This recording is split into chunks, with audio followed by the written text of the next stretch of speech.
Hey guys, it's Stephanie and Olivia, and if you're enjoying True Crime Society, I've got something you need to check out. It's the brand new Crime House original series, Clues, hosted by Morgan Absher and Kaelyn Moore. And if their names sound familiar to you, that's because Morgan hosts the podcast Two Hot Takes, and Kaelyn hosts the podcast Heart Starts Pounding. And they're coming together to host this new series, Clues. Every Wednesday, Morgan and Kaelyn take you deep into the world of the most notorious crimes ever, where a single clue can crack a case wide open.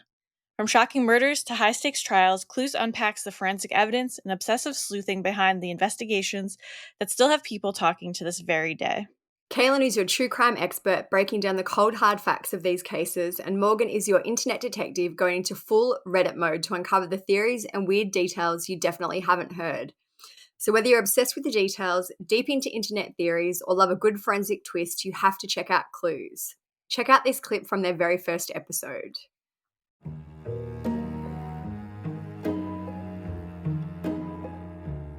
Hi there, I'm Morgan Absher. And I'm Kaelyn Moore. Between Morgan's show, Two Hot Takes, and my show, Heart Starts Pounding, we've spent years dissecting the internet's craziest stories and the world's most chilling true crime cases. And now we're teaming up on Clues, a Crime House original show powered by PAVE Studios. Every Wednesday on Clues, we'll break down the small but crucial details that cracked open some of the most infamous cases.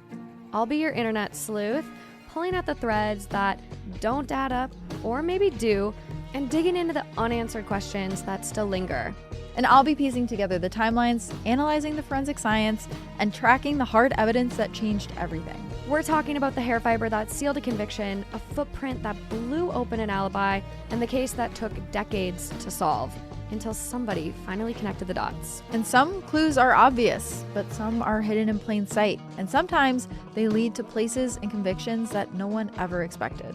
So if you're like us and can't stop combing through case files and crime documentaries, this is the show for you. Tune in every week for Clues, where even the littlest details matter, and sometimes the truth is stranger than fiction. Today, we are opening up the case file for the murder of Laci Peterson. I want to get into a few more of these clues, but can you give us a little bit more background on Scott's boat first? Yes, it's important to know a little bit more about this boat, actually. So Scott bought it on December 9th, 2002, about 2 weeks prior to Laci's disappearance.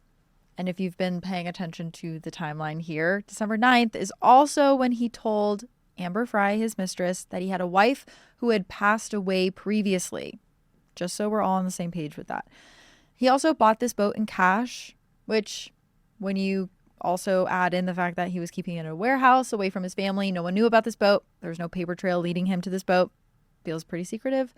According to Scott, on December 24th, the day Laci went missing, that was the first time he had ever taken this boat out in general. Even though he had bought it on December 9th, he had never taken it out before, but he thought that the day Laci went missing also was like the perfect time to take it out. Christmas Eve, why not? Yeah, right. 5 hours round trip. Can't get over that. Scott himself even said that Laci had never been on this boat before. But one of the biggest clues in this case was found on the boat. Which brings us to our second clue, which is 2 dark strands of hair that were found in a pair of pliers on Scott's boat. Initially, it was reported that only 1 strand of hair was found, but months later, it came out that there was actually a second strand of hair that was found in the evidence envelope. And eventually, the prosecution for this case argued that because Laci's hair was found on the boat, it meant that she had been on the boat. If not when she was alive, then when she was dead. Because hair wasn't just found on clothing. It wasn't just found strewn about in the boat, like maybe it had gotten on Scott's shirt and fell off, whatever.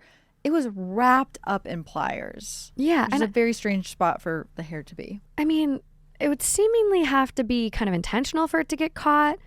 I shed everywhere. Like if you went and looked in my car right now, there'd be blonde hairs everywhere. Yeah. But it was the fact that they were wrapped up in those pliers.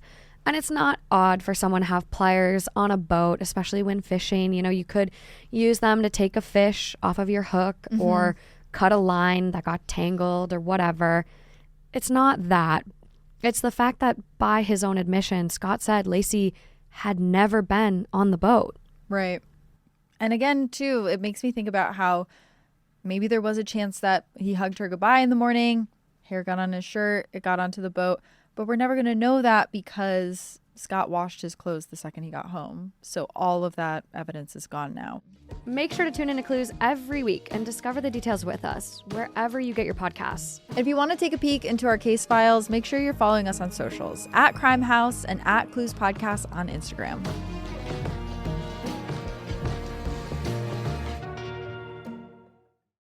Thank you for listening. To check out the rest of this episode and so much more, make sure to follow Clues with Morgan Absher and Kaelyn Moore. Just search for Clues wherever you get your podcasts. New episodes drop every Wednesday.